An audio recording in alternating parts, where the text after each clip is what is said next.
Well, greetings, everybody. And hey, happy International Pancake Day. Oh, and it also happens to be Ball Publishing Webinar Day.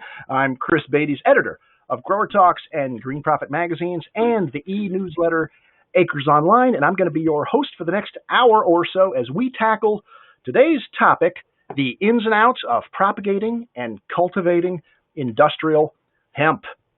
Now, hemp is a hot topic these days among growers and farmers of every kind, ever since the passing of the Hemp Farming Act of 2018, which became law with the passing of the 2018 Farm Bill, December 20th, 2018. That was just 14 months and 5 days ago.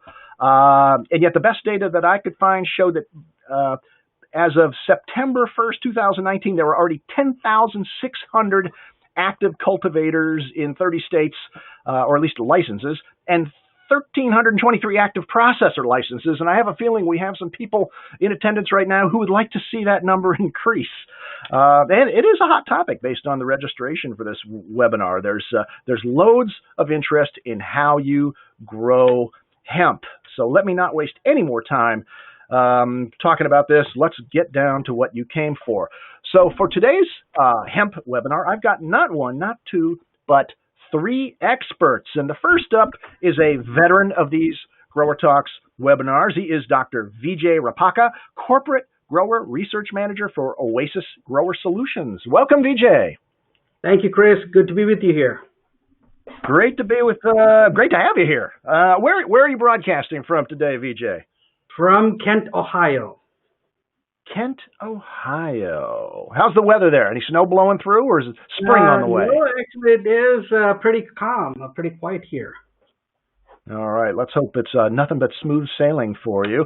Next up is a newcomer to my webinars, but she is a serious expert on the topic, and I hope we have some opportunity to work together some more. She is Dr. Allison Justice, a Ph.D. from Clemson, who owns two businesses, the Hemp Mine, which is a 40-acre hemp farm, and SC Botanicals, which is a CBD extraction facility. Welcome, Allison. Hello, thank you for having me. Glad to have you aboard. Now, where are you broadcasting from today, Allison? I am in Anderson, South Carolina. Anderson, South Carolina. You're coming in and out just a little bit there, Allison. How long have you been in the hemp industry? Sorry about it's that. a pretty new industry. How long have you been into the industry, Allison?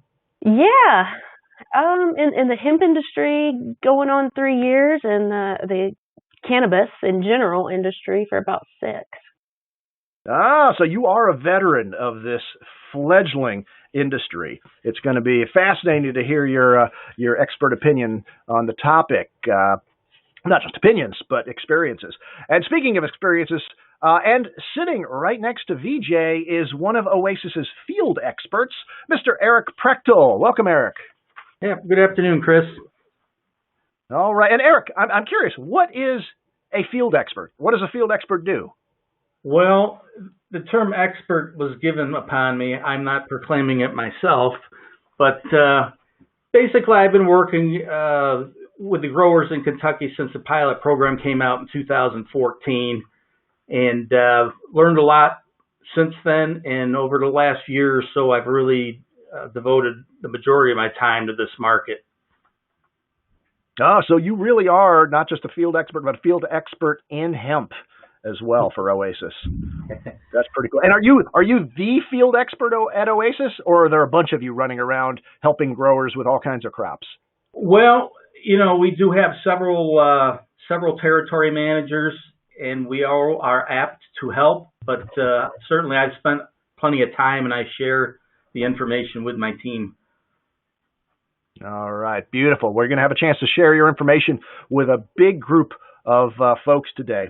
And who am I? Well, you guys know me. I've done this a bunch of times. I'm broadcasting from the high atop the Ball Publishing Broadcast Studios in beautiful Chicago. Now, some quick housekeeping, and then we're going to get right into it. If you have questions, and a few of you already do. Lance said, lost the audio. I hope you've all got audio. Nikos is asking, will you have a recording of this? Yes. So use the question area to ask your questions. I'll get to them as we go along if they're appropriate to the topic at hand. Otherwise, we'll save them for the end and do our best to get to them. If we can't get to them, I'm going to provide information where you can ask these three directly your questions. And as far as recording, doggone it, this thing better be recording. I hope the thing's running. Yes, it's running. We're going to archive it at GrowerTalks.com/webinars, conveniently the very same place you signed up for it. And it's probably within a half hour, 45 minutes of the conclusion of this event. So that said, Vijay, I'm going to turn it over to you, my friend. Take it away. Thank you, Chris. I appreciate very much for the great introduction. The topic for today's webinar is the ins and outs of propagating and cultivating industrial hemp. These are the topics. Actually, I'm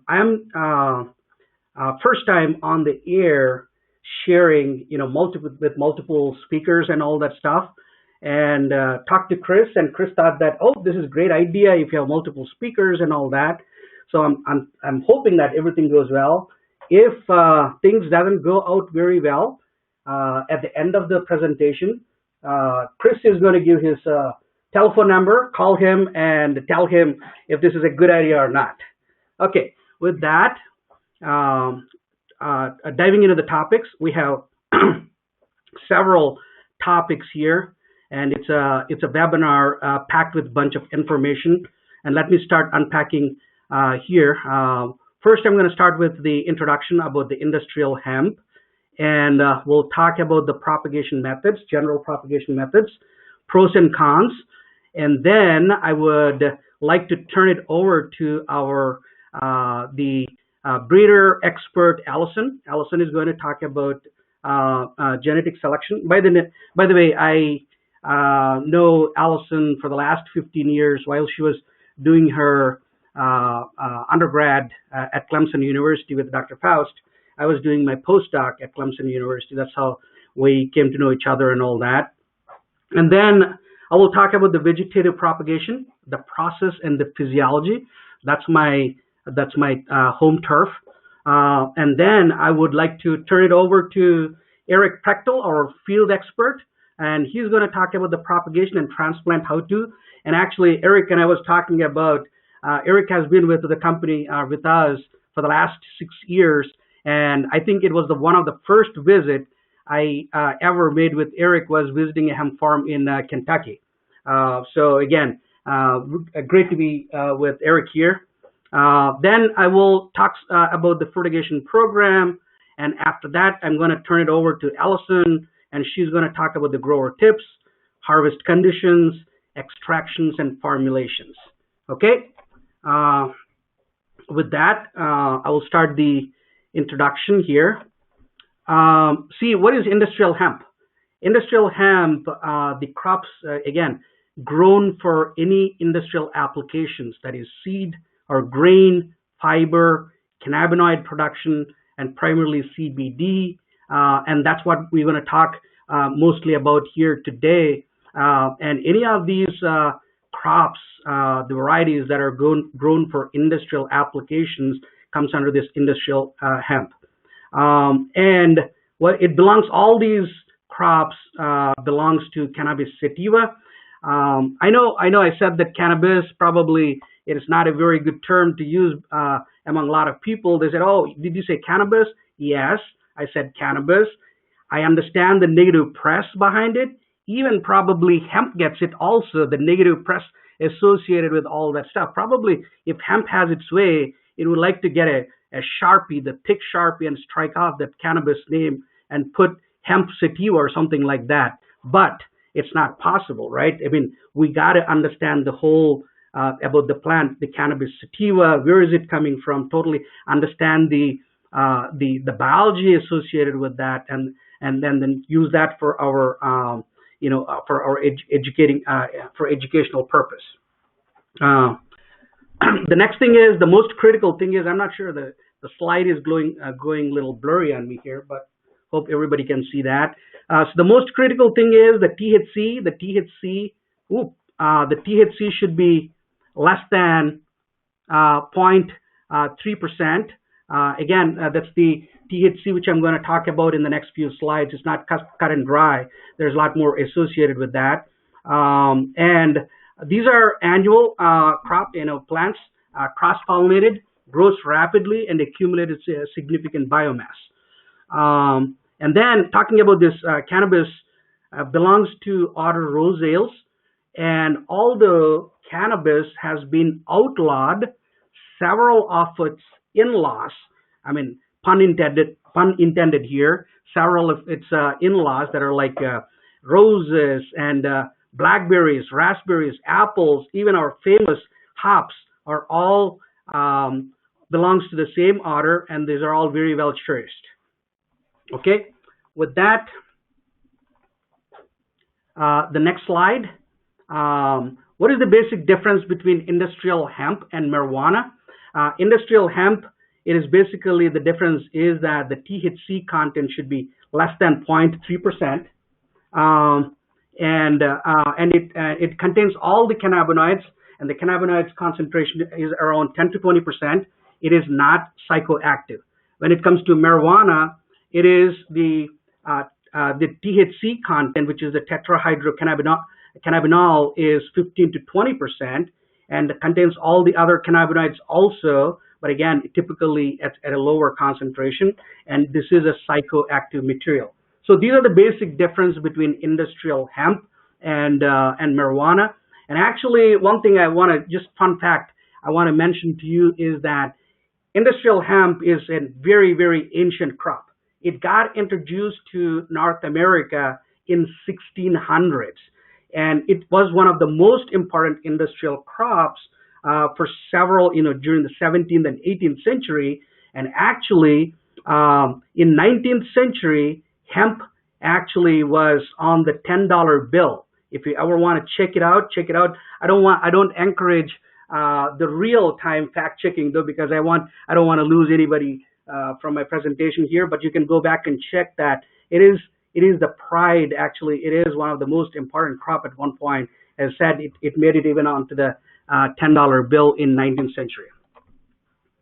Okay, so industrial hemp, as I said, there are three crops primarily lumped and placed under this. It is basically mainly for regulations and the legislation purpose from the government definition. But all these three crops are totally different. Although all these three crops are coming from cannabis sativa, again, these crops are selectively crossbred to have certain attributes. And for example, if somebody is growing hemp for fiber and they can't extract any cannabinoids from that, because basically these are selectively bred for those specific applications. Just to quickly give a quick introduction into what these three crops are. Again, fiber, it's direct seeding. Typically, it is seeded at 1 million seeds per acre. Very dense plant population. And actually, if you're wondering the earnings that are going to be per acre, it is going to be at roughly around $400 to $500 per acre. That's the earnings are going to be with this fiber crop. And with seed, again, this is done by direct seeding. It is spaced a little bit more differently, more spacious than compared to the fiber. And typically around the seeding is 400 to 600 plants. Again, it is typically grown like a small grain crop. And again, this is a short crop which grows up to 6 feet, whereas fiber grows up to 9.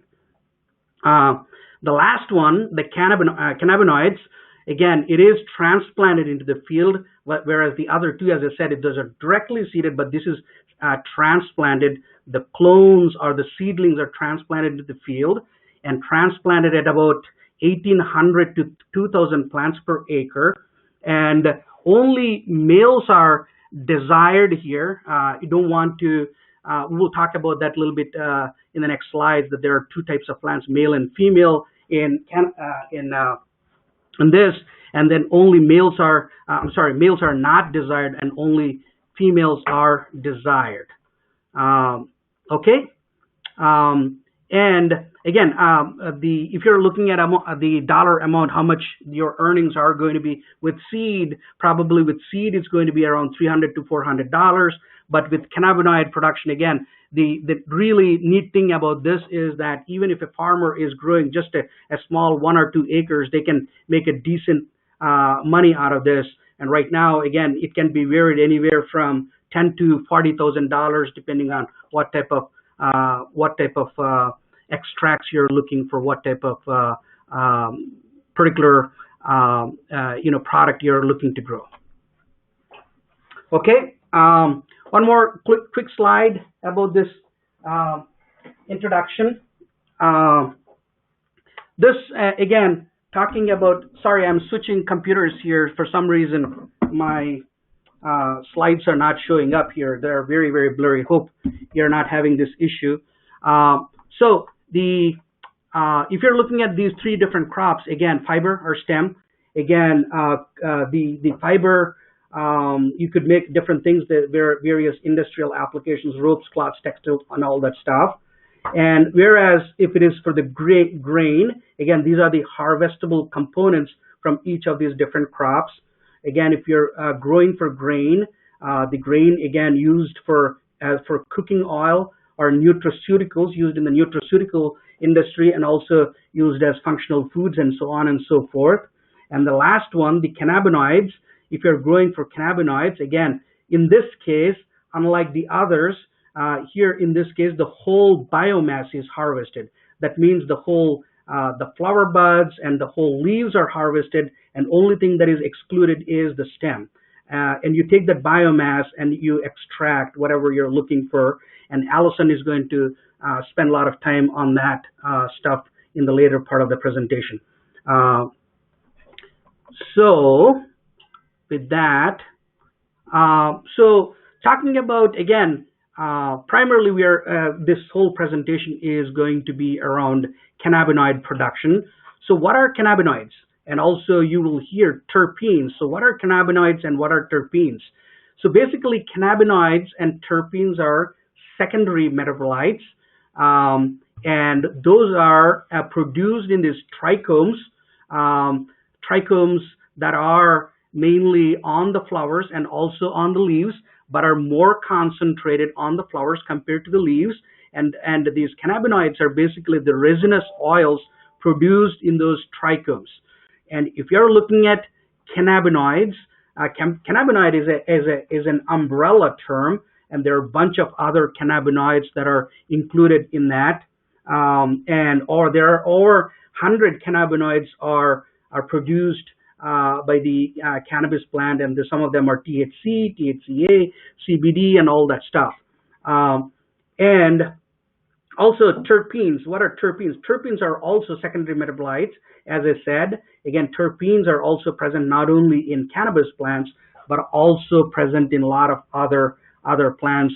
And some of the terpenes that are present in cannabis are limonene, linalool, pine, and all that stuff. So these are all the terpene. Mainly, these are the terpenes are the agents that are responsible for the smell. Okay. Here is a quick slide just to walk you through very, very briefly about what are the sales, what hemp sales in 2017, and what are the projected sales that are going to be into 2020. In 2017, the product sales, this includes everything, that all the hemp-based products, that means grain, fiber, and everything. It is $820 million US, and out of that, the hemp CBD has the biggest chunk of it, which is 22%, and it was around $190 million. But for the 2020, the projected sales just for the hemp-based CBD products is $450 million, and out of that, a bunch of that stuff is projected to go into pharmaceuticals and sales into at different outlets, and also some portion of that is going into smokable flowers and so on. Okay. with that, I would like to talk about a little bit about the biology associated with the flowers, with the cannabis sativa. Basically, there are two types of plants, dioecious and monoecious. Naturally, all natural, the cannabis plants are dioecious. Means basically what dioecious means is there are plants that only produce male flowers and plants that only produce female flowers. Those are separate plants. And for cannabinoid production, you basically need female flowers and you don't need male flowers at all. Because again, you don't want to go into the seed production and all that stuff. So for cannabinoid production, the preferred one is female. But this is a very, very complex crop. Again, it is a very complex crop, and it can be easily manipulated, and it can be, and all these environmental factors can have a huge impact on that. And one of the examples here is that, again, this is totally different, that this is the crop that exists as a dioecious, and also through selective breeding, the breeders that are able to produce monoecious crops. So basically what it is both male and female plant flowers are available on the same plant. So for example, if somebody is growing cannabis sativa for fiber or for grain purpose, these are the varieties that are usually chosen for that application. But for cannabinoid production, you only need female flowers. And here you can see on the right side, again, the male flowers on the top and the female flowers at the bottom. Okay, so this is a very interesting crop. Again, exists as dioecious and monoecious, and also there are hermaphrodites, which are bisexual plants, or also can actually they can show as hermaphrodites also, which you will see that in the next slides. Okay, so what triggers flowering in hemp? So basically, hemp, again, it is the photo period is extremely important for flowering of hemp plants. For example, if you are wondering what this is, just to wrap your heads around, if your grandmother ever purchased poinsettia for Christmas, and if she is carefully watering and nurturing, and then wait until for next Christmas to see if it is going to flower or not, it's not going to flower, because again, it is also photoperiodic, because it needs certain short day length to promote the flowering. Again, cannabis, in this case, long days, 18 plus hours, promote 18 plus hours of light, keeps the plants vegetative. Again, 18 hours, again, it can be even less than that also to keep it vegetative, but 18 hours is where you get the best biomass. And if somebody is growing indoor, typically they grow at 18 hours plus light for 2 to 5 weeks to really bulk up and get the maximum mass out of that.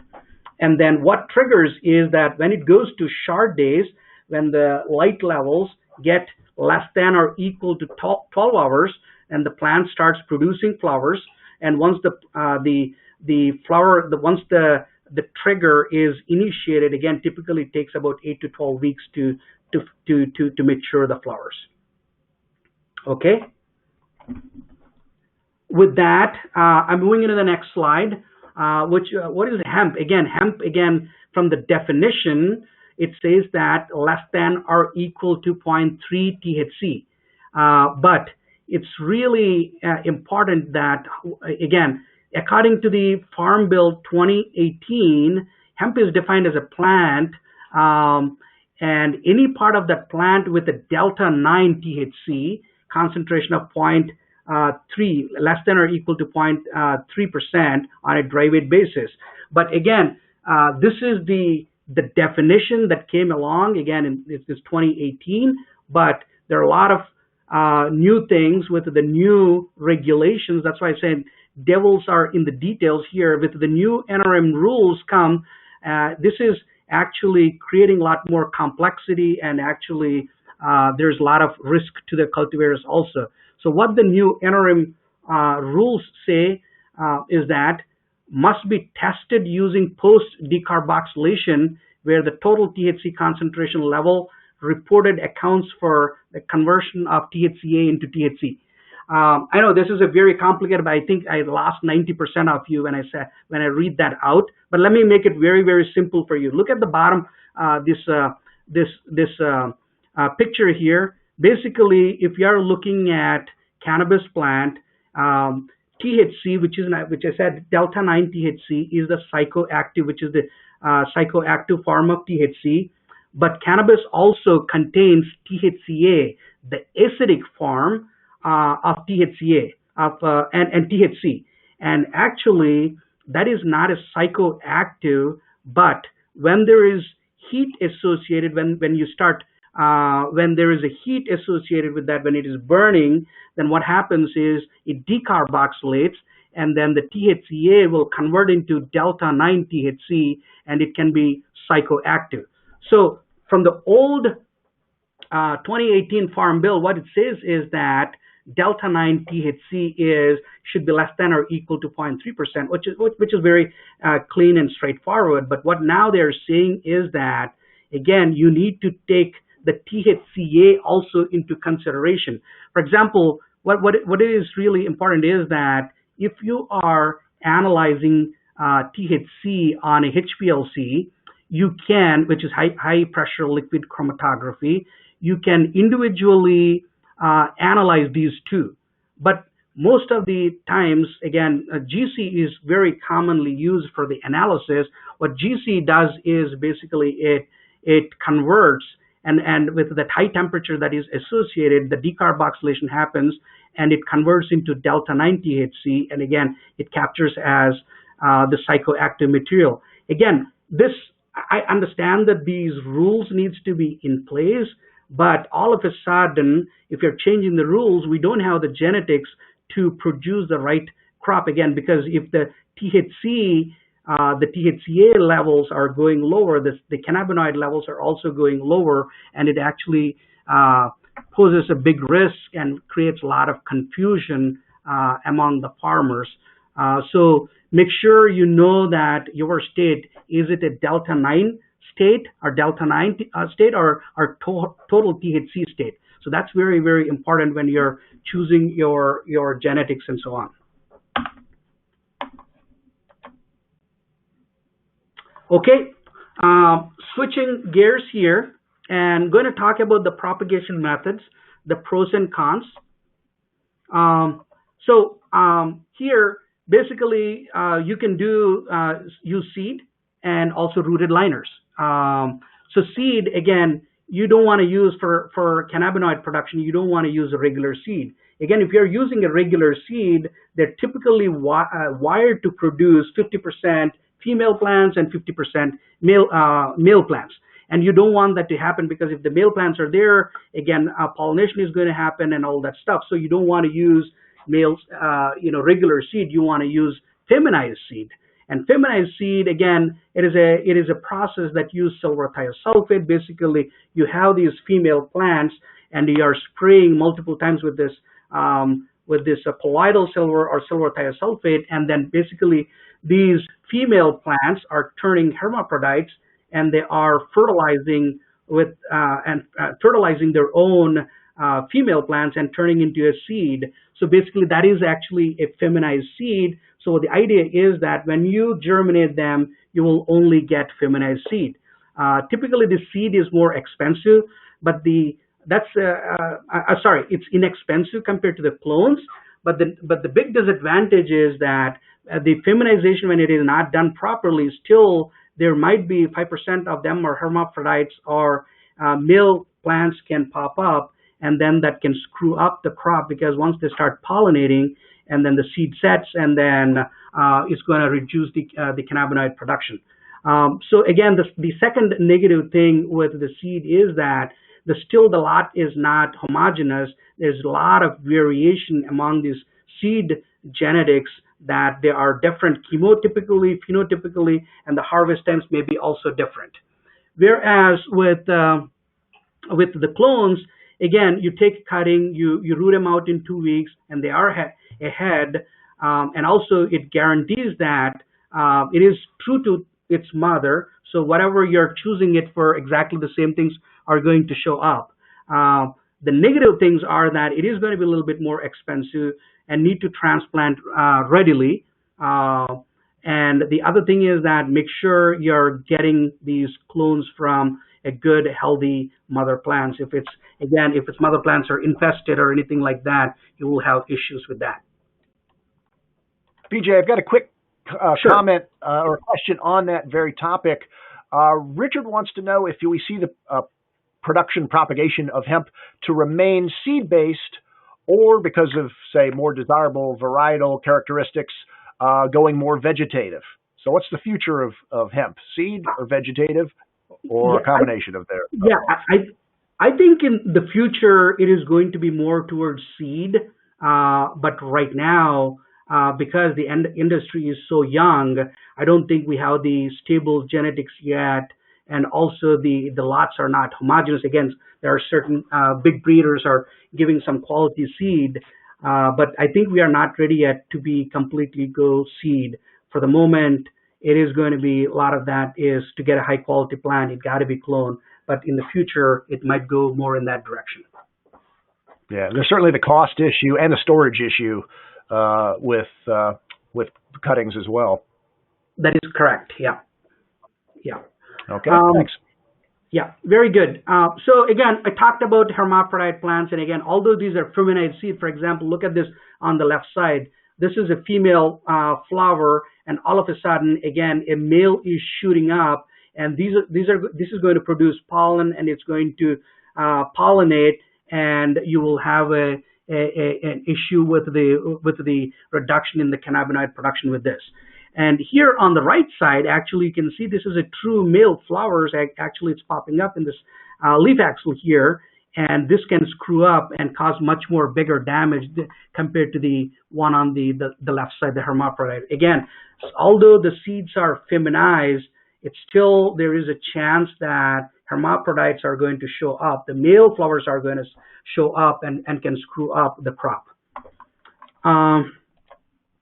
The next one is that feminized seeds. Again, as I said, again, for example, coming from the horticulture industry, we all, for example, if you're growing petunias, we all love ball wave petunia.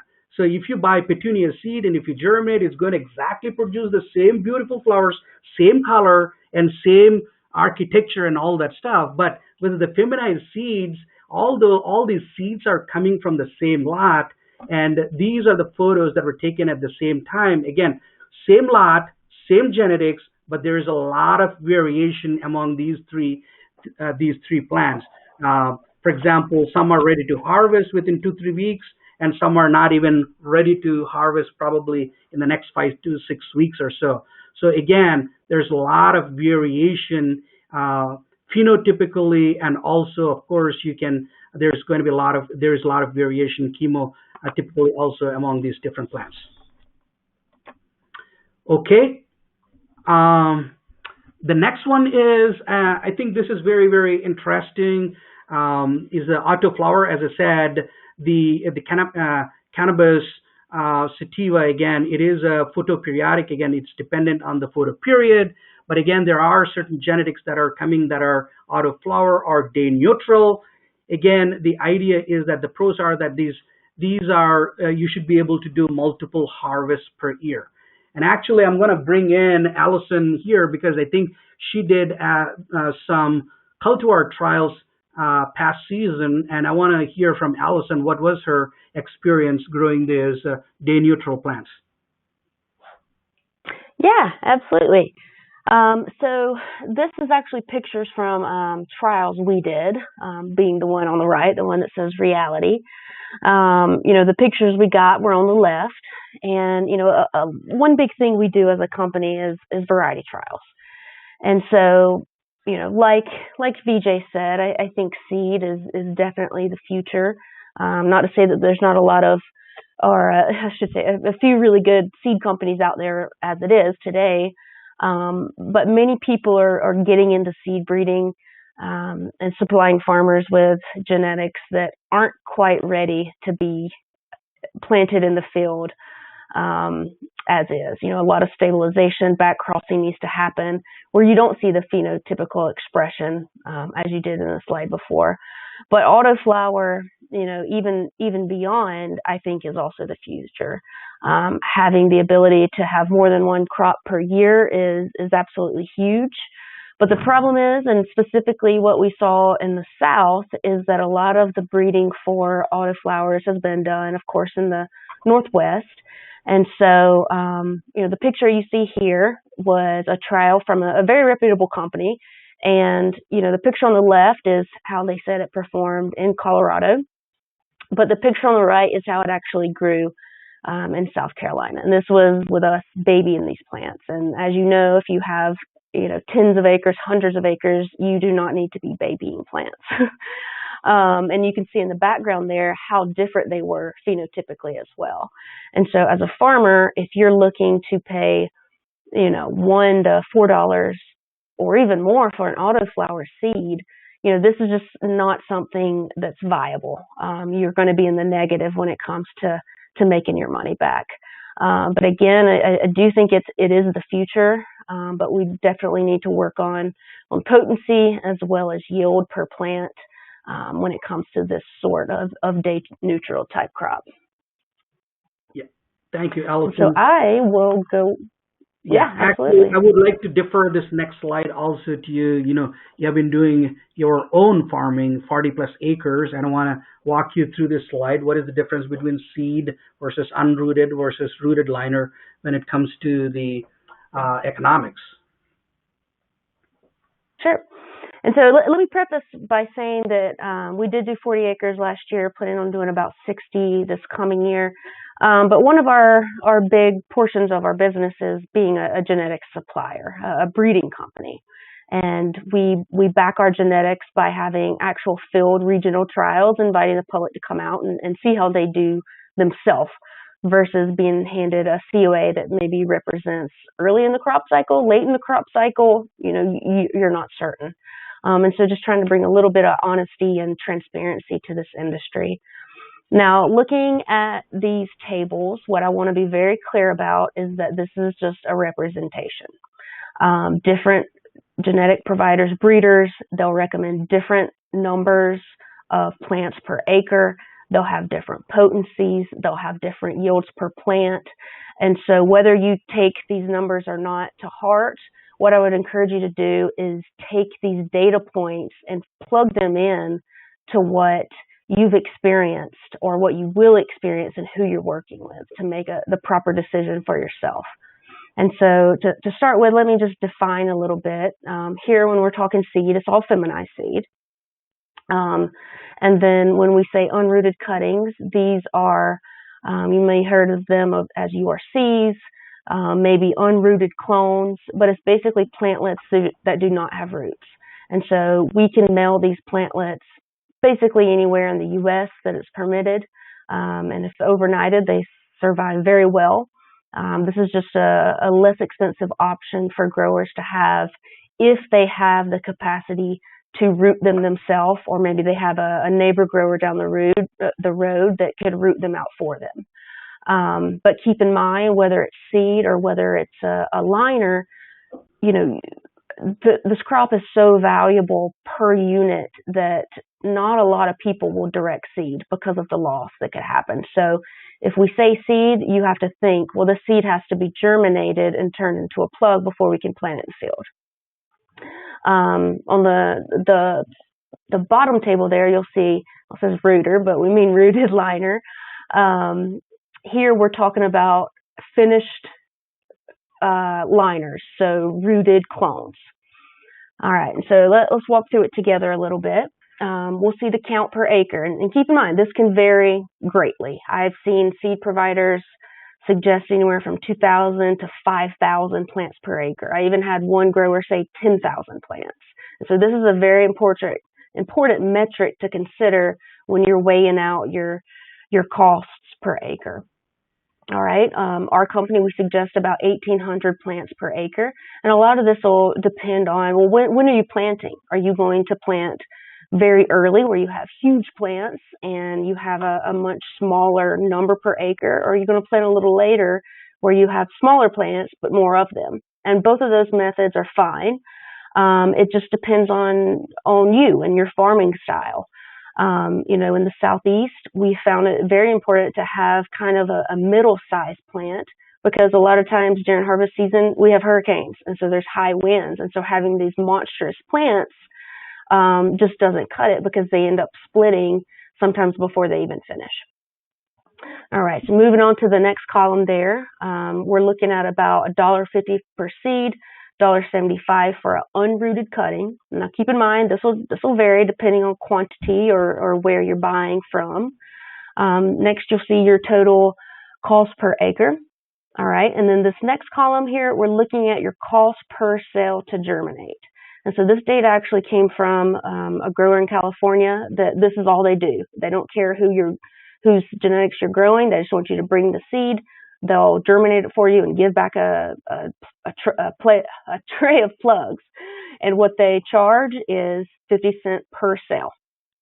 All right, so the next column will show your cost per acre, if we're considering the count you saw previously.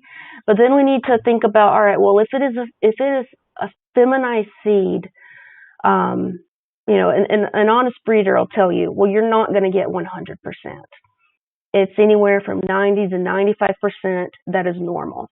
And so that is whether it's going to be hermaphroditic plants that you have to remove, or whether that's true male plants that you have to remove. So here in this example, we're removing 5% of the plant population for that acre. All right, the next column, we've got just that total. The next column here, this is a metric you can change on your own, but here in this example, I'm using 1 pound per plant for the seed, and I'm using 2 pounds per plant for the unrooted cutting. And for our genetics, our varieties in general, depending on if you're a Delta 9 state or a total THC state, basically meaning how long can you let this plant go or which variety you choose, we harvest anywhere from 2.5 pounds to even up to 6 pounds on one of our varieties per plant. All right, so we're going to be even with potency, which this could be another aspect that you vary. Next column, we're looking at $1 per percentage point per pound as that dried biomass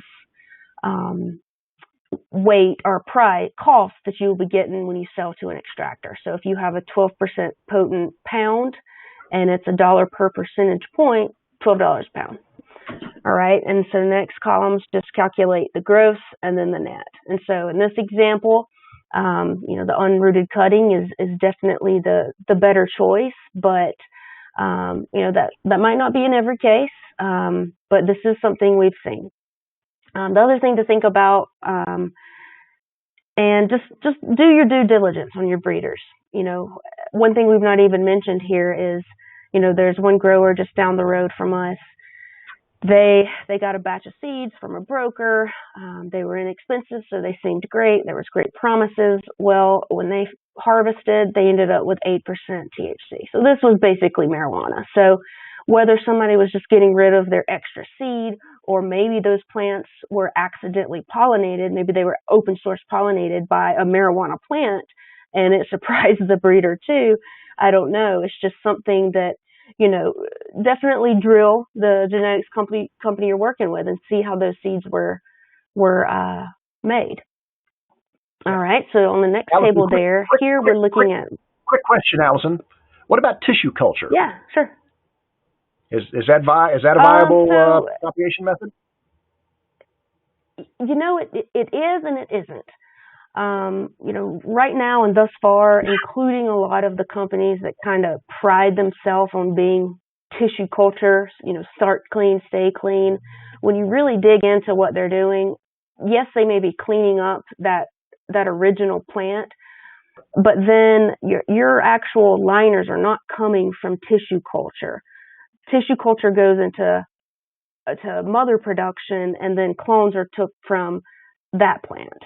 So there's still a chance to, be very infected with russet mites or whatever else it might be. and so, at least to my knowledge, I don't know anyone who's going straight from, stage 3 tissue culture to your hands. There's always that step between where there's a mother plant that is then providing vegetative cuttings. And again, I could be wrong, but that is the majority of what's out there. Okay, thanks. Mm-hmm. All right. So next, a very well, I wasn't done with that last one. Oh, okay. Sorry about that. No problem. There we go. I won't spend as much time on. Wait, I think we both clicked it. I will stop clicking. All right, I'm going to click. Okay. Okay. All right. So I won't spend as much time on the second table, but very similar example. What the big difference here is that cost per liner. So it's, $1.75 versus $3.50. But then the other consideration here is you're not having to pay someone, or you're not having to do it yourself to propagate, to root those unrooted cuttings. And so, the big takeaway here is, if you can do it yourself and you're already set up with that sort of situation to root your own liners or sow your own seed, there's different options you can choose from here. So, to conclude on this, what we haven't considered here in the price breakdowns is that labor that you'll be putting in to pull the males or to look for hermaphrodites continually, the lost potency from the missed males, which then pollinate the females, or the lost potency from this variation in phenotype.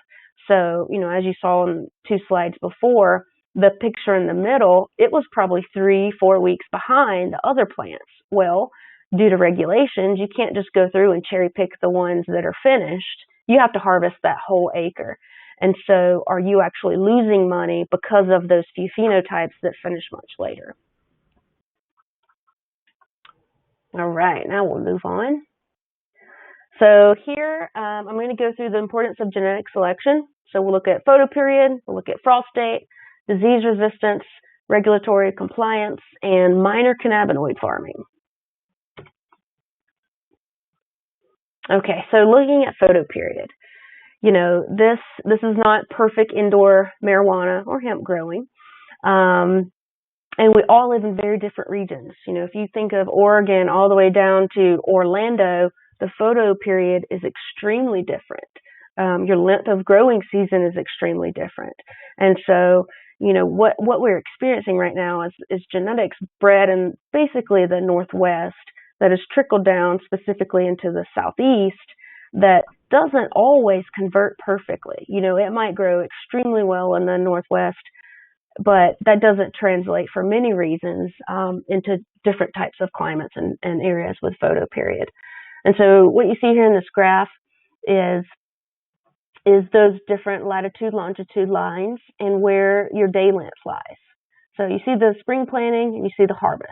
Well, if we think about Oregon, we're up here and, above latitude 40, and, this is very different than Orlando basically at the same time in a different latitude.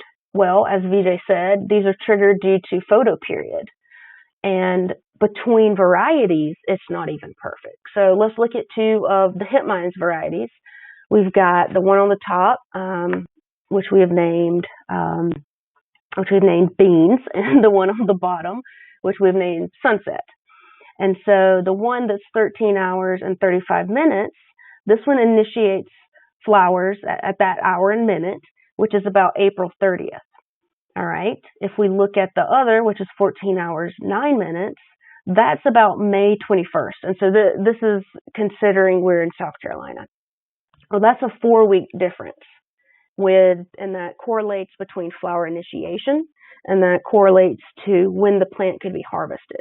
So if we're in South Carolina, this is a wonderful thing because I can plant my 2 acres, one in one variety, one in the other variety, and I can use that same barn to dry. So I harvest acre 1, hang it in my barn, dry, pull it down, have time then to go back out with the same crew, use that same barn, take the other variety, hang it in the barn, and I'm good to go. That's a very good option. Well, if we think about doing that same thing in Michigan, you're going to be in a lot of trouble because that 4-week stagger time runs directly into frost. And so you might not get to finish out your flowering because it's killed by frost, or you might have to harvest early or something to that extent. So understanding that photo period, not just 12 hours on, 18 hours, 12 hours for flower, 18 hours to stay veg. The outside world is a very different animal. And so understanding that when you're buying genetics is crucial.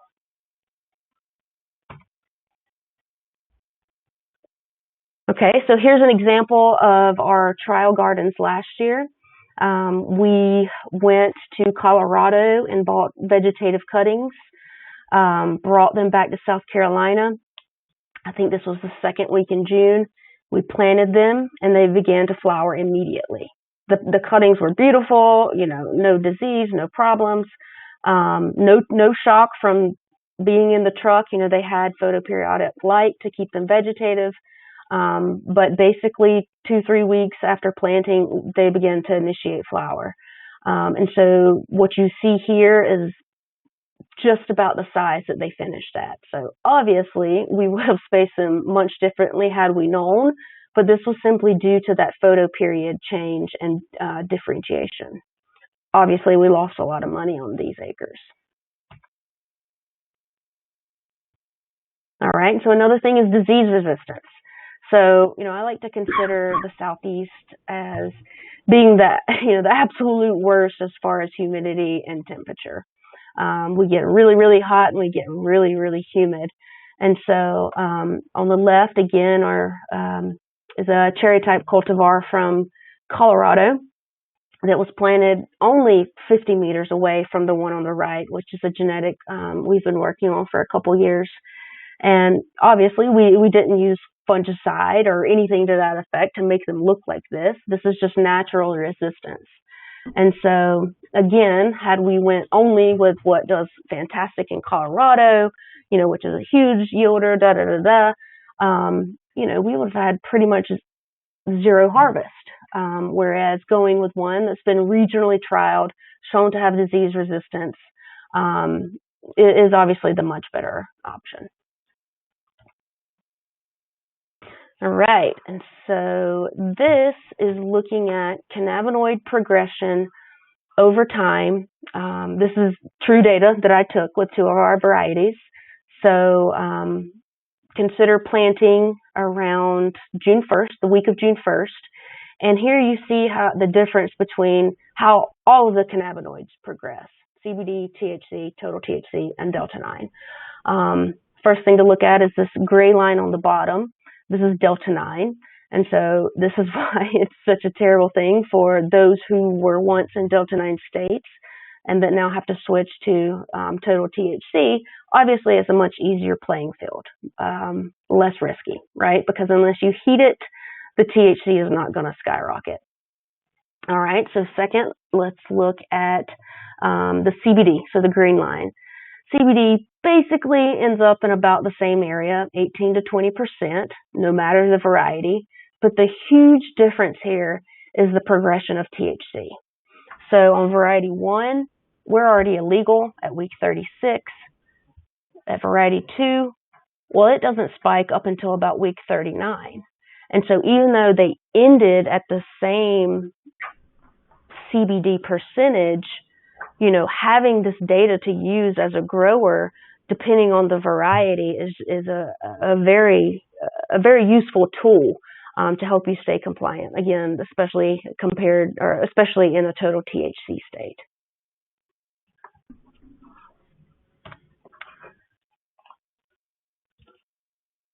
All right, and so finally here, this plant represents one of cannabigerol. I probably did not pronounce that right, but what we're looking at here is a plant that produces primarily CBG. And so you'll hear a lot of rumor when somebody presents to you, well, we have a CBG plant, and you think, well, it's just because you harvested early and it's going to have a low percent. Well, that's not necessarily the case. That can be true because CBG is a precursor to THC and CBD. But in this variety and other varieties out there, what happens is that there's a mutation where this transition into other cannabinoids just does not take place. And so this plant is able to be grown to maturity and then harvested and still have that high minor cannabinoid. And so you'd say, why in the world are you even talking about this? Well, it's because CBG, somewhat last year, but even more so this year, is the new hype cannabinoid. And so if it tells you anything, and, please do not go out and grow only CBG because I'm saying this. This is just an example of why it's so popular for this coming year. One of the two reasons. Right now, if you were to buy CBD crude, it's anywhere from $500 to $1,000 per kilo. CBG, on the other hand, is anywhere from $10,000 to $12,000 per kilo. And so please keep in mind that there was not a lot of CBG grown last year, but because of the new rules and because of the prices that people are getting for CBG, will it be overpopulated? Probably not, but it's definitely not going to be as high as it is today versus next harvest season. The other thing that's really great with this plant is that basically no matter what, it's always going to stay compliant. So Janet's G here, this is our variety we're offering. It gets up to about 12% CBG, and then, the highest we've ever seen it get in THC is 0.15. And so, between the little bit higher return from the oil to the reduced risk of being non-compliant, this is a good option. And so, if I had to guess, and with what breeding I'm currently doing, there's going to be a lot of these minor cannabinoids that rise to the top that, will be these hype plants that, we'll let the medical doctors decide what these cannabinoids do for us. But in the meantime, we'll grow them and provide them to the market. So, it'll be interesting to see what happens with minor cannabinoids the next few years. All right, I think back to Vijay. Okay, thank you, Allison. I think, we are running a little late. I think we'll try to make up some time here with the next few slides. And, basically, I just wanted to quickly talk about vegetative propagation. And if you're from the horticulture industry, you probably already know this. It's very simple, straightforward. You have a mother plant, you take the cuttings, you harvest the cuttings, and immediately you can stick them or you can ship them if somebody else is propagating it for you or somebody else is propagating and selling. And then after that, when you start propagating them, typically it takes 10 to 12 days. And I will walk you through really quickly some important things, considerations to maintain the quality of mother plants. Again, stock plant management is the key for successful liner production. And again, I have seen people growing huge, ginormous stock plants that are almost as big as the Virginia firs and all that stuff, Virginia pines and all that. So we don't have to grow that tall. Everything you need to rotate within 3 to 5 months, inspect for pests and diseases, constantly look for that, follow good nutrition program, good airflow, light penetration. And of course, you need to be very, very careful with your photo period, because if it drops below that mark about 12 hours, then they will start flowering, and which is not good. So that's about the stock plant management. And the next slide is looks a little complicated, but I will make it very, very simple and straightforward here. There's a lot of learnings that we could use from the studies that we have conducted with the flowering plants in the horticulture industry. Again, when you're dealing with cuttings, they're very perishable. They need to be managed carefully. What this graph says is that basically, instead of harvesting early in the morning, harvest them later in the afternoon, because a lot of the crops which are susceptible to post-harvest issues, yellowing, or chilling injury, or turning black and all that stuff, we can improve the quality of those cuttings, but just by harvesting later in the afternoon, because again, the light is there, they can do the photosynthesis, the sugars are elevated in those cuttings, and they last, they survive better and all that stuff. And also a very important thing is, especially when you're packing, don't pack them too tight and don't crush them. Again, a lot of these plants, when they have these terpenes, essential oils, and all that, they can be bruised easily and can mess up the quality. And then one more slide, again, considerations for improving the rooting performance. Again, this slide, to make it very, very simple and straightforward, what this tells is that the sugars are required for producing the roots, because it is a energy consumption process. Energy is required to produce the roots, adventitious roots, and so on. And two things are very important: the sugars when you harvest the cutting, and also sugars that are produced during the propagation process. So both are important. In order to get the best performance, what you need to do is, of course, manage the quality of the cuttings properly, cool them down to reduce the respiration so that the sugar reduction, the sugar usage is reduced.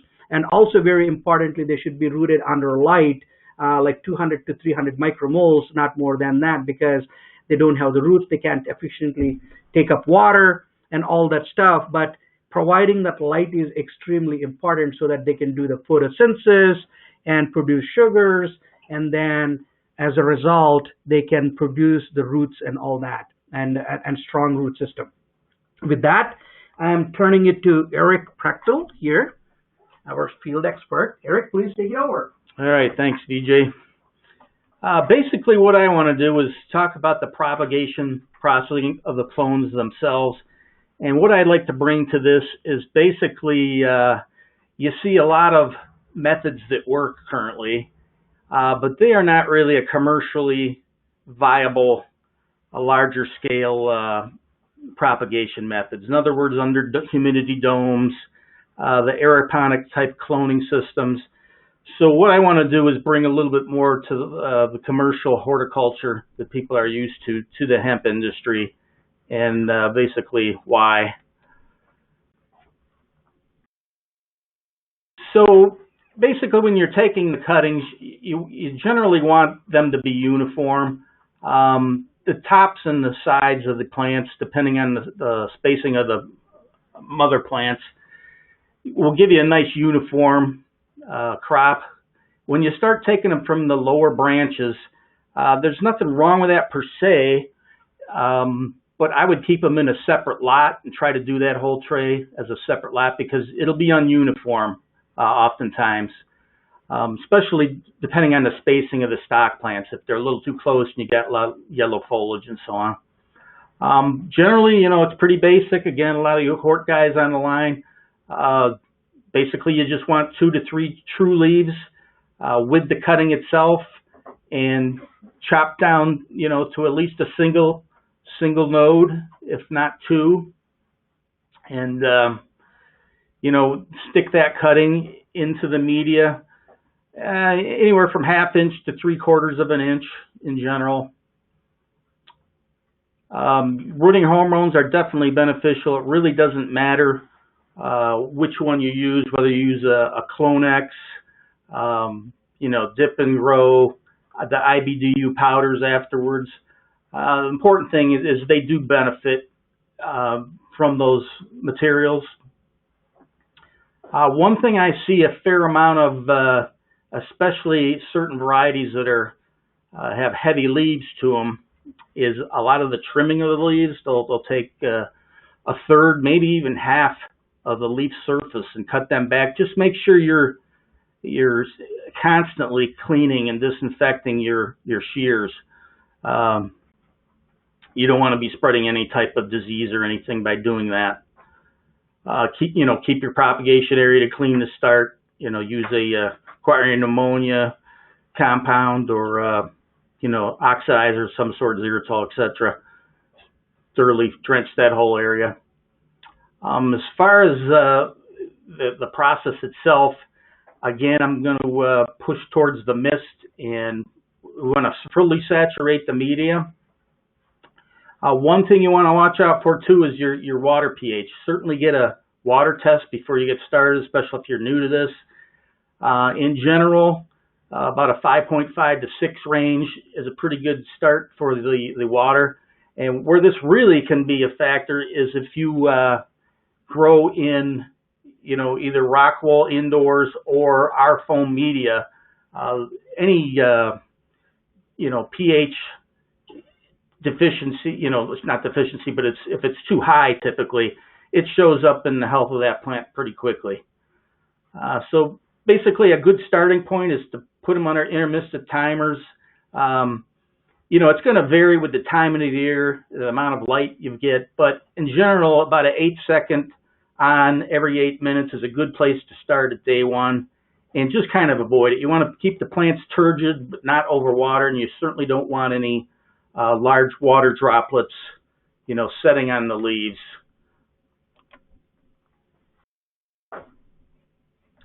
A lot of folks, if they're set up, it's good to put a small amount of nitrogen in the mist line. It does benefit the crop. So if not, certainly by day 3 or 4, do a drench of at least 100 parts per million. Once you start getting good rooting on it, day 10, day 12, you can go right into a much heavier feed, like 200 parts per million, and the plants respond pretty quickly. Another thing about the hemp that does very well is it likes the warm root zone. It responds much better to a mid-70s temperature than, much lower than that. So basically 75 to 77 for optimal results, and keep your air temperature, it can vary, but certainly don't make it cold or too hot. So as far as light, again, diffuse light, no direct light, no high intensity, high wattage, type fixtures, high pressure sodiums or anything. Plants do respond to light though, and they respond to it right away. I've seen some very good benefits with LEDs right from the day you stick them, and it definitely makes a difference. You'll trigger the carbohydrates making in that plant, and they'll shoot roots and start growing right from the bat. As far as after your periods of propagation and the plant's got roots on it, typically if you do it in a greenhouse environment, it's ready to go right in that field, depending on time of the year.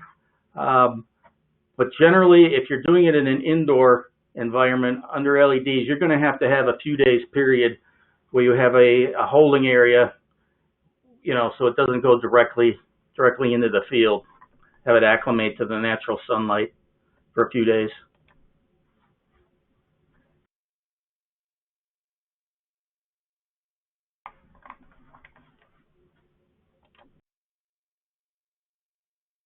So one thing I wanted to touch base on is, so we're OASIS and we sell media, and that's really our part of this whole program.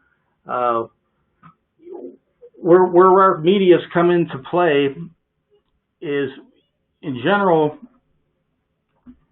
we've got two medias that work quite well: the foam media and then the Terra plug.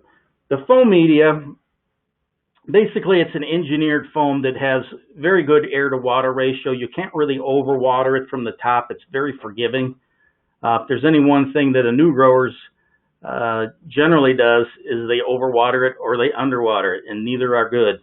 But the overwatering is a little bit more forgiving, certainly in foam. Again, take clean cuttings, pesticide, pathogen-free. The foam works very, very well for indoor production. Again, long-term, I don't know that this is going to be the way to go, but there's certainly a number of farms doing this currently. And, it's a good substrate. It basically is the fastest way to get a root on a clone. Generally, you can see root initiation in 4 to 5 days, and typically 2 weeks max. That thing's, definitely ready to go into the, the next size pot. For field use, the problem is basically you have to have almost perfect conditions to have a high percentage of plants take once you go into the field. anybody that has worked with our media of the foam, it basically has to have good, moisture in making that transition, and that can be a problem. Which brings us to the TerraPlug. What that product is a core peat bonded plug. It's got very high porosity. Again, it drains quite well. For a soil-based media, it drains very, very well. It comes pre-dibbled. Generally, what I like to do is have the growers target 14 days from the day they stick to the day they can stick in the field. So once you get into spring and you have planting date set, 2 weeks before that, that's when you want to start doing this. Promotes a real good, strong root system. Over the years, we've changed some things, but the 72 count, it's a deep cell with a deep dibble. And one thing about cannabis is a little bit different. It doesn't necessarily root on a node first, so there's a little bit more exposure you have. The stem into the substrate, you tend to get a little bit better rooting. And that 72 deep count works very well with any of the commercial type of ag transplanters, the carousel type planters and so on. Very, very friendly, easy to work with us, so it's quite efficient. And most importantly, you're getting a high percentage of live plants after transplant.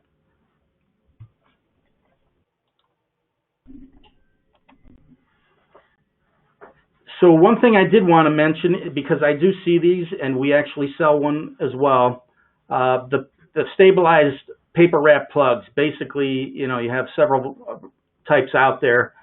We have one called for C's, but every trial I see compared to a bonded media, they really don't perform as well. So they are much slower to root. The other thing that I don't like about them, they tend to, just the nature of that plug, the moisture sits at the bottom of the cell, and you tend to get rooting at the bottom first, so that has potential for spiraling, and once the spiraling starts in the cannabis, it can lead to girdling, which if you look at that photo to the bottom right, you can see what you don't want to have when it goes into the field. That is not going to result in a very good quality plant in the field. Loose media certainly can be used, but again, depending what kind of media, you got to make sure it's well drained. It definitely is slower because basically you want to fill that whole cell out before you transplant it. So generally, compared to, again, like a TerraPlug, it may take 3 to 4 weeks doing it in soil versus 2 weeks in a bonded media. And again, if you only have half the plant rooted, you stick it out in the field, you're going to lose a fair amount of plants. And Eric, quick question. Are we only talking cuttings, or are you talking seed and cuttings? Yeah, I should have prefaced that whole section based upon, I'm a big advocate for cloning based on where we are in this industry, specifically the CBD segment of it. And the feminized seed has a lot to be desired. I believe it's the way to go in the future, but it's not there today. There certainly are some quality seed places, and there's plenty of them working on it, but it just doesn't happen over a couple-year period, is my feeling on it. So the clones, you're going to get the true genetics of the plant. The other thing I wanted to mention is that earlier slide from that talked about the economics of it. So if you're making your own cuttings from a mother stock, you have the initial cost for either the liner or the plants, and then you can grow those on. But basically, once you have your propagation area set up already, those numbers can be very, very much decreased. I hate to say it, but let's just plug in 50 cents there for what your cost is once you have the overhead in the greenhouse already established.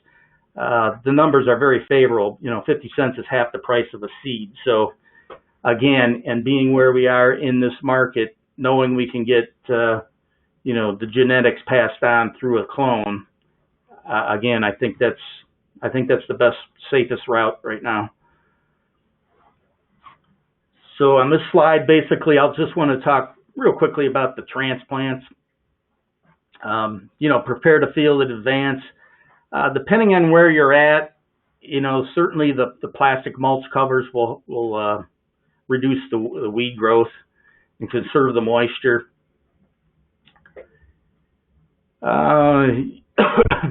One thing, just going into the field, and again, using some of the more common, whether it's a tobacco transplant or whatever, thoroughly water your liners before they're going to transplant, and then thoroughly water, the soil, and when the liner has been transplanted afterwards. So, again, that definitely helps out with your survivability rate. And we talked about this a little earlier, but the spacing and the amounts per plant vary with variety and the timing and so on. And with that, I will pass it back to Vijay. All right, just 30 seconds on this slide. Again, this is a fast-growing crop, 120 days, go through different stages. And before you decide on where to grow and how and all that stuff, make sure you conduct the soil and water tests before finalizing the fertilizer program. And hemp does very well in the loose and well-drained areas that require pHs 6 to 7. One thing I really want to make a point here is that, standard fertilizers that are used in the greenhouse industry, water soluble, works very, very well.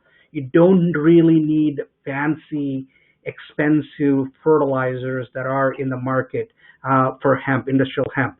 However, you want to keep an eye on one thing. Again, hemp. Again, it accumulates the heavy metals very, very easily.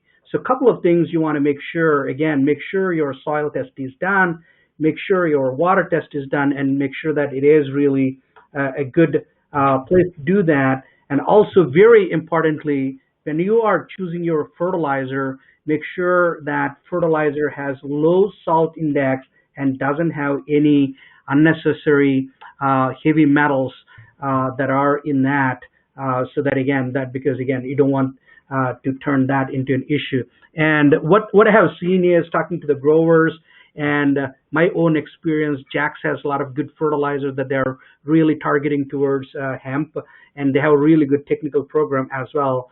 And I would encourage you to, if you're looking for a fertilizer program, at least to get some tips and all that stuff, consult with them, get the tips, and make sure you do all the testing before you hone in on a fertilizer program. Allison, over to you. Okay. I will try my best to speed through this. I know we're pretty good over time, but just a couple grower tips here. One being, when you are planting outside, please keep in mind this is a photoperiodic plant, and so early planting most generally will equate to a bigger plant. A later planting will equate to a smaller plant. So here in the picture is an example of that.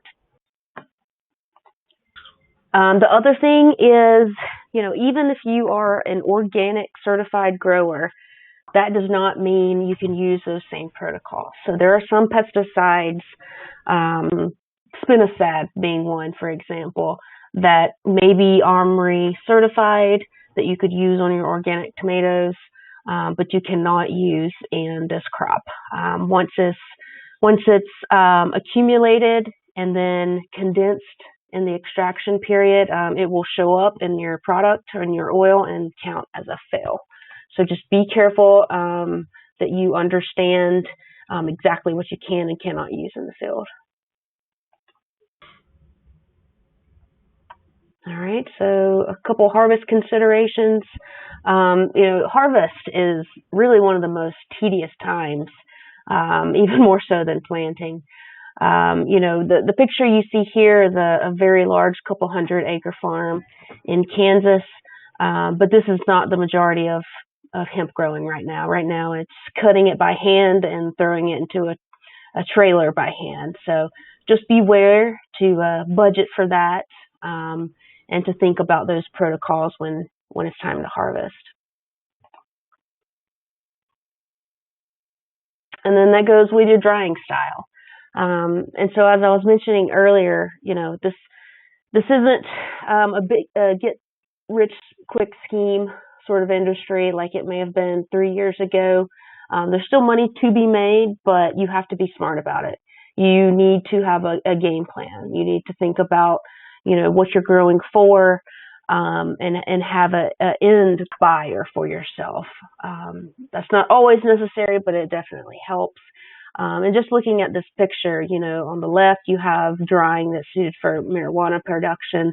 You've got the middle picture there that pretty rough and tough, hanging in a barn. And then you've even got a tobacco barn dryer. So all of these different drying methods work, but the cost between them are very different. And so having a game plan where you know what you're growing for, where you can have drying to suit that and not waste money or time, is the best thing you can do as a farmer.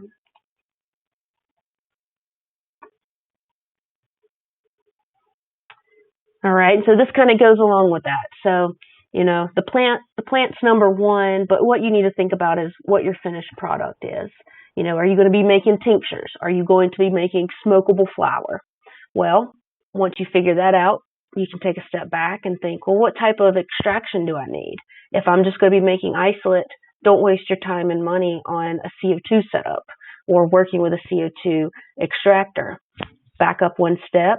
If you're going to make just isolate versus do some sort of terpene extraction or full spectrum extraction, don't spend $100,000 on a drying facility. Just use an old barn. It's fine because certain extraction processes can kill any microbes that you might be worried about.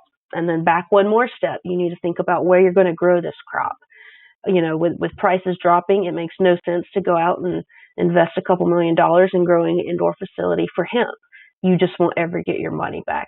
And so thinking each step about what your end product is and how you are going to make your ROI is crucially important for you to make money in this industry, just like any other industry.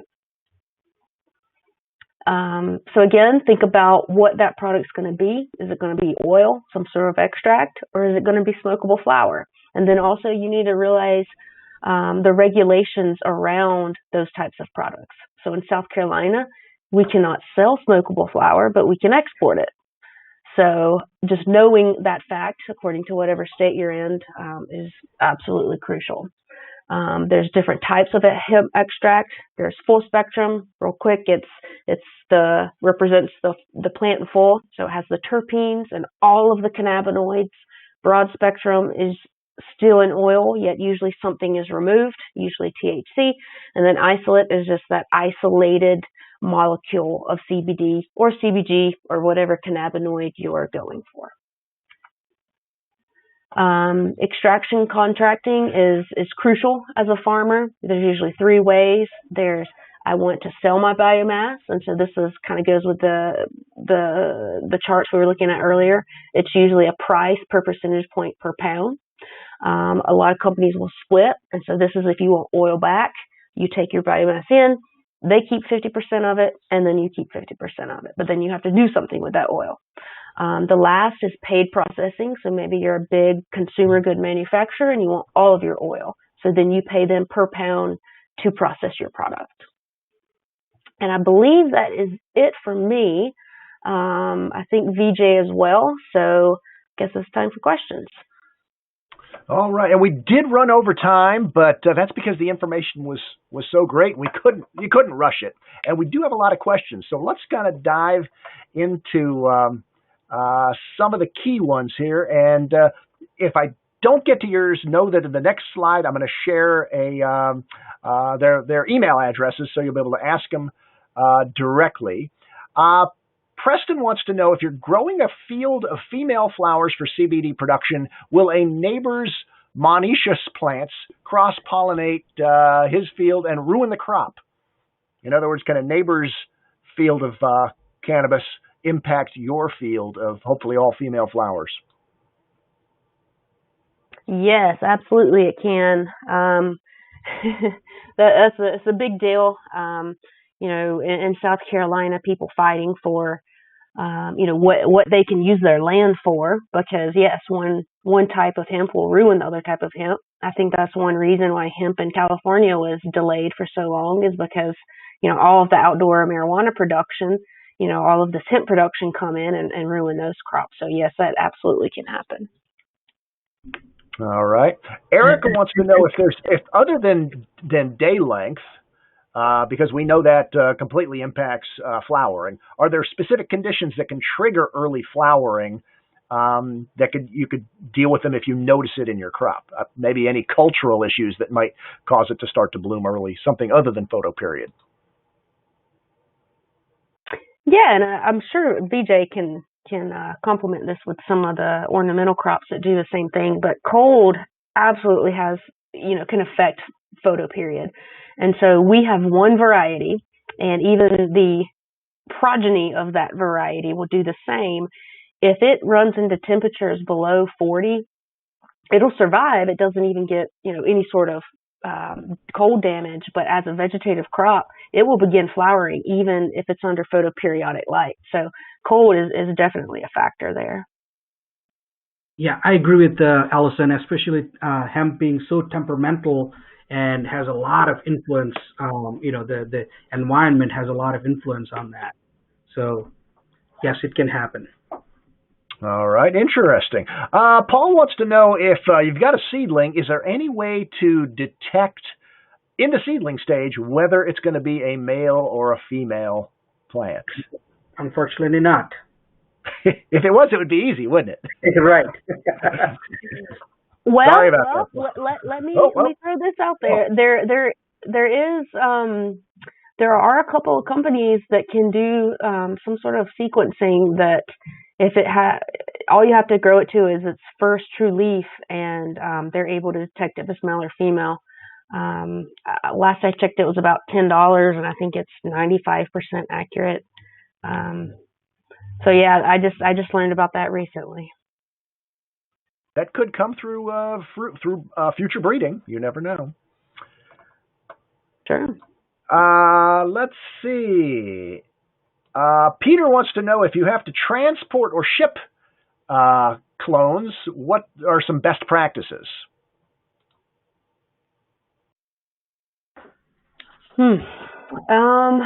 Well, doing it as fast as possible is always good to keep in mind. If it's going to be over a 24-hour period, having photoperiodic light is necessary because, that can trigger a little bit of early flowering if they don't have long days. And then just, having environmentally, specifically temperatures that are adequate and not too extreme. Yeah. I'd like to add one couple of quick things, especially when you're ready to ship. Make sure that you're not watering right before you're shipping, and there's no free water on the foliage. Again, botrytis and other mold growth can show up really quick. Good advice. Basically, best practices for any kind of shipping of plant material, I would think, young plants. All right. Richard wants to know, in what scenarios would you maybe produce hemp in containers instead of in the ground? Indoor, yeah. Yeah, I think I heard you guys say Well, I guess indoors. it could be in a field, field containers, but you're laughing. Probably not economically viable. I wouldn't think so. I know a lot of marijuana growers will do that because potentially they have really poor soil and they want to grow on the land that they have available. But the return's so good that they can do that and support that in 100-gallon pots. But I just don't think that's the case in hemp. Yeah, I don't think it's a really good option.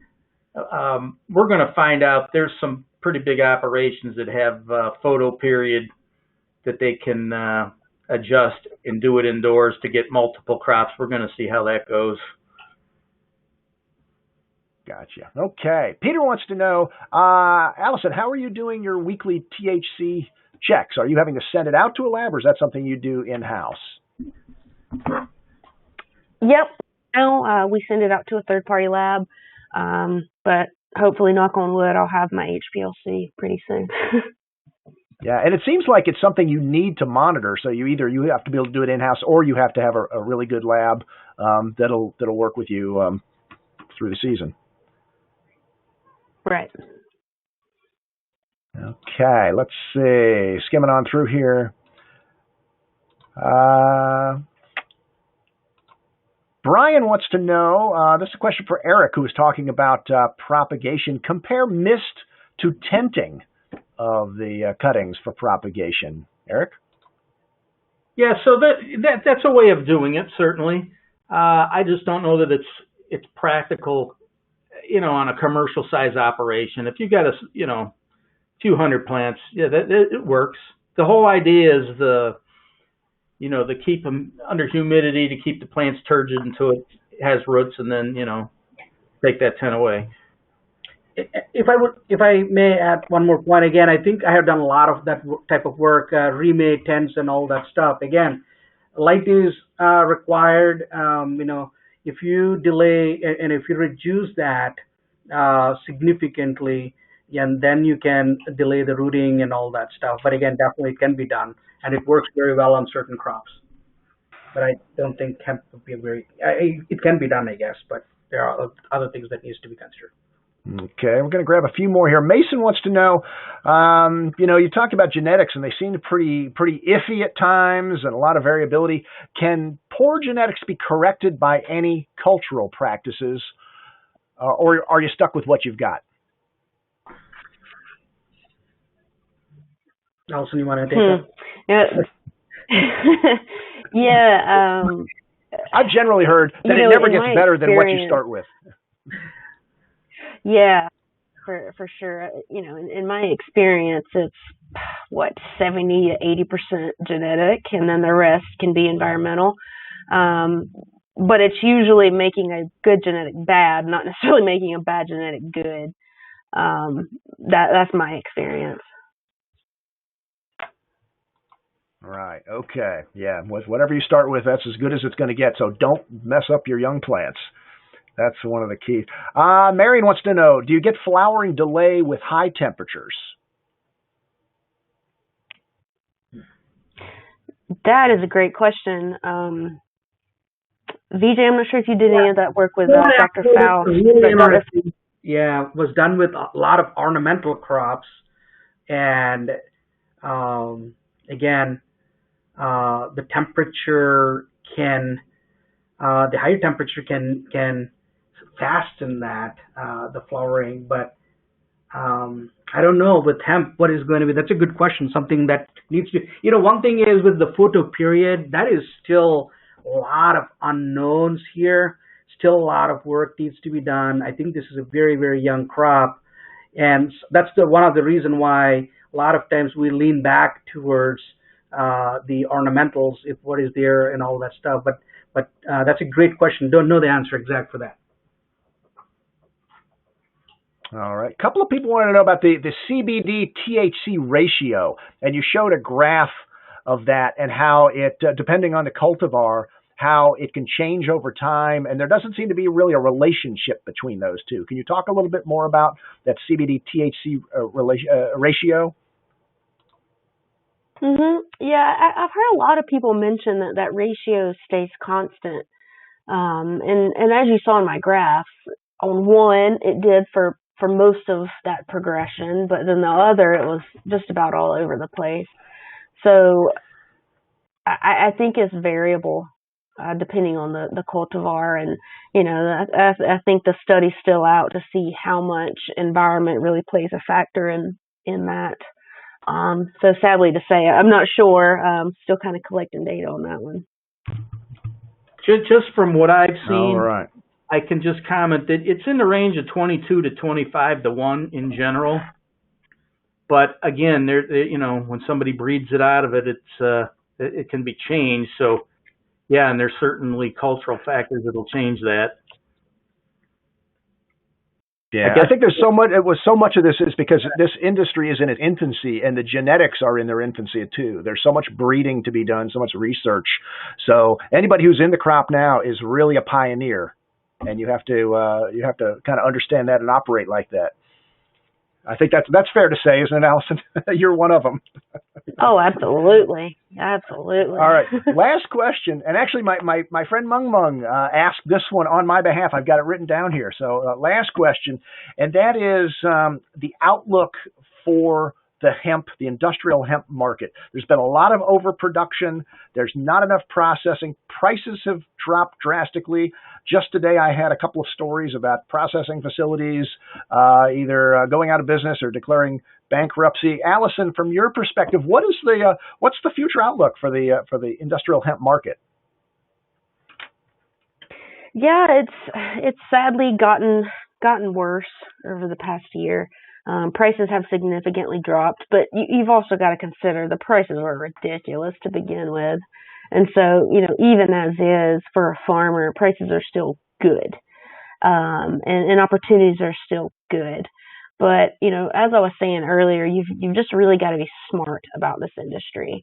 If you're a petunia grower, you're not going to grow 100 acres of petunias unless you have a buyer or at least, a solid plan of where those are going to go. So, have really good plans, and, it's slowly getting better, but just beware that there's a lot of snakes and snake oil out there. So, anything from extractors you're working with to your genetic companies, do your due diligence. Ask them to let you talk to a farmer that worked with them last year. If they say they have the best in the whole world and nothing can touch them, and it sounds too good to be true, it probably is. Ask for data. Ask for anything you would ask for with other crops, because sadly enough, someone's word in this industry is not good enough. So ask for graphs of cannabinoid progression. Ask for, numbers for farmers that worked with a certain extractor the year before. And if they're solid companies, they should be able to provide that for you. So just do your due diligence and make solid decisions on what you're growing and how much, and you should be okay. And know your regulations. Allison, that is excellent advice. And thankfully, I have now connected you with 3 experts in the field, including one who has genetics available. So there are their email addresses. I apologize for anyone whose question I didn't get to. In some cases, it was simply I knew the answer might take 30 minutes because these are complicated topics. And in addition to getting great information from these folks via email, you can order a free hemp media trial pack. What's that all about, Vijay? Yeah, actually, our marketing department put together a really nice package. I believe that's with a few strips of TerraPlug and foam wedge strips that are in that, and definitely you can use that for doing some propagation trials and all that stuff. Excellent. So you go to oasisgrowersolutions.com/hemp to order that, or you can email Eric or Vijay. They'll connect you. I think somebody was asking for a few extra packs. So Winona, email Eric or Vijay. They'll hook you up. All right. Enough for a whole crop. All right. Now, we got quite a few questions asking, is this thing going to be recorded? Yes, it's been recording all along, and I think it's recorded without, for those of you who had some audio glitches, and it generally happens on your end, I don't know, internet connections. What can you can't live with the internet, you can't live without it. But if you had problems hearing anything, you can go back to see the full recording at GrowerTalks.com/webinars. Give me a little time to get it up there, but it will be up there, if not by the end of the day. First thing tomorrow morning, you'll find it, and you can look for our other webinars there as well. So that said, I want to thank Allison, Vijay, and Eric for presenting some really, really good information. Thank you for the fine folks at OASIS for sponsoring this webinar, and to all my peeps at Ball Publishing who work hard so I don't have to. That said, I am Chris Beytes saying so long, everybody.